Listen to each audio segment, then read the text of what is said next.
A lot of people want high returns, but they don't want to take risk, right? So we all know that there's a correlation between risk and reward. Yeah. So how do you get around the risk conversation with individuals, and so that they are comfortable with the risk they're taking for the plan or plans that they've got, and how that might differ?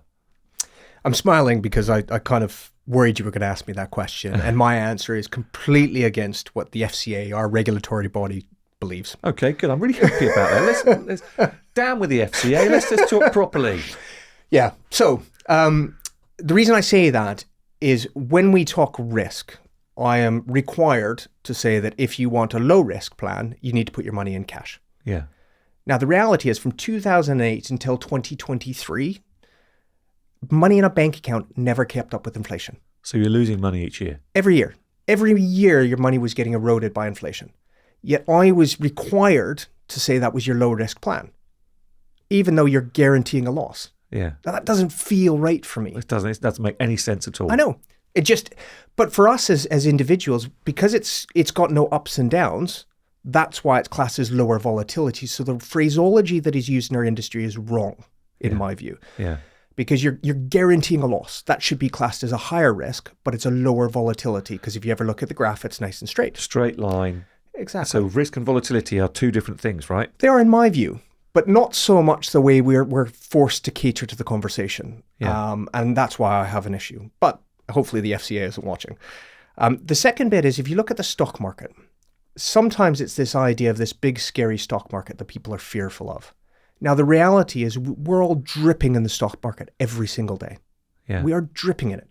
My watch is on the stock market. My phone's on the stock market. The credit card I bought to get my train travel today is on the stock market. The car I drove to the station is in the stock market. And their whole responsibility for investors is to take your money, put it in their bank account, and generate a profit for the people that have invested in the company. Yeah. So if you're not investing, you're actually just giving the returns to everybody else that's an investor. So all of us are dripping in the stock market every day. The key is to try and find good companies that actually have a long-term growth trajectory. And over a longer term, when risk typically outperforms than things like cash, that's great. So it's about getting the balance right. And if you look at something, so in today's crazy world we're dealing with, and it is a crazy world right now, some announcements might have come out by the time we finish this call, and the markets are down by 10% because Absolutely. Trump's done something crazy and we're all terrified. Exactly. So if it's for short term, you have to keep your money in cash, because actually you don't want to, what's an example?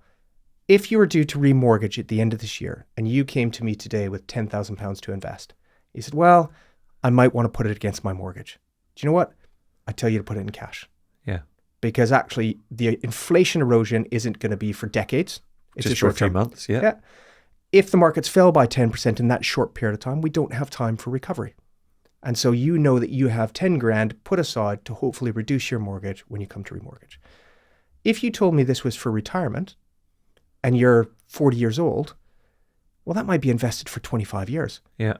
I kind of, being flippant, don't really care if it drops 10% this year, because do you know what? In that 25 years, you're going to see the market go up and down 5 to 10 times. Yeah. We've lived in exceptional periods since 2020.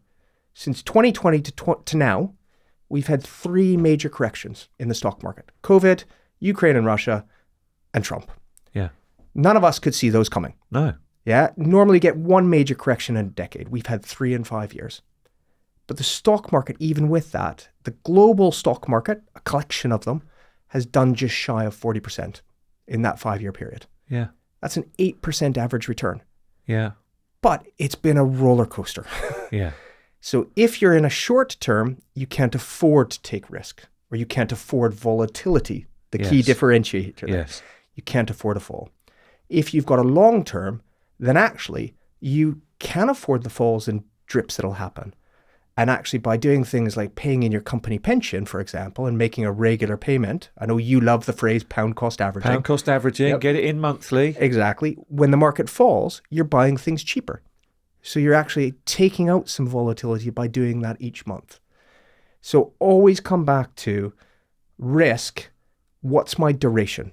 And the phrase to remember It's about time in, not timing. Time in, not timing. Nobody can time the market. Nobody knows what Donald Trump is going to do next.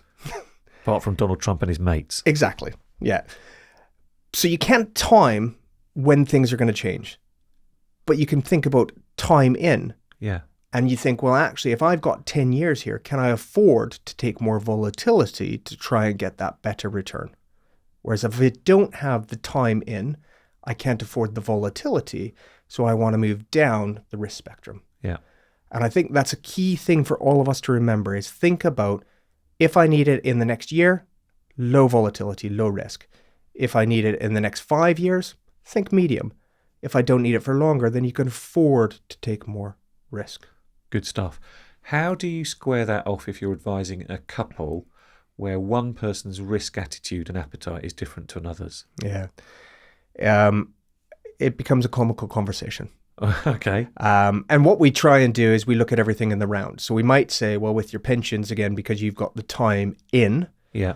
then actually let's take a little bit more volatility to try and get that long-term return, but making sure we've got a bit of a balanced portfolio so you're comfortable with having a bit of money in cash. So a good example there is, let's say you've got a husband and wife, one of them doesn't have the risk appetite.